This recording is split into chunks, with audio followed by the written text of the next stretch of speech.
Three Little Pigs. Adapted from James Hallowell Phillips's Three Little Pigs. Translated by Squirry. Narrated in English.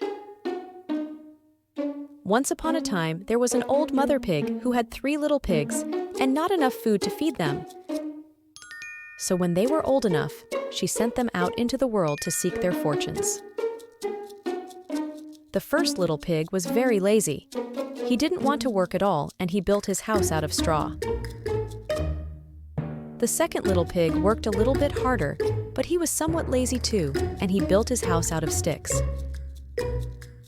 Then, the 2 little pigs sang and danced and played together the rest of the day. The third little pig worked hard all day and built his house with bricks. It was a sturdy house, complete with a fine fireplace and chimney. It looked like it could withstand the strongest winds.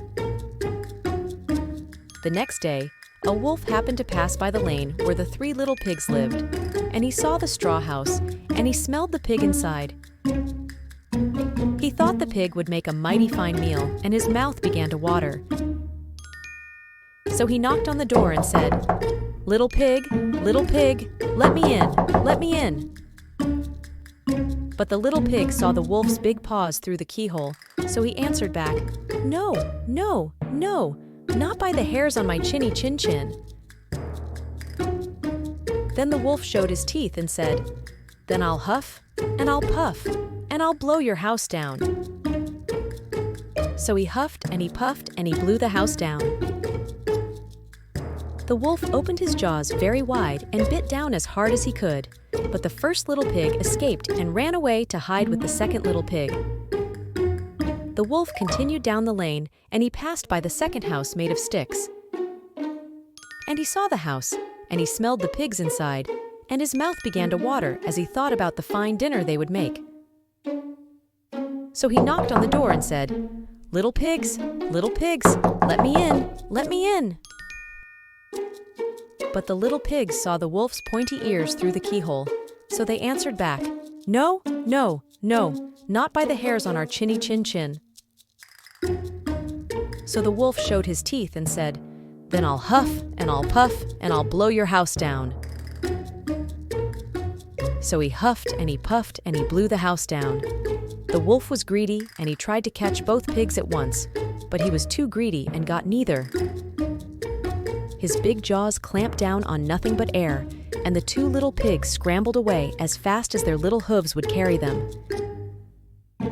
The wolf chased them down the lane, and he almost caught them, but they made it to the brick house and slammed the door closed before the wolf could catch them.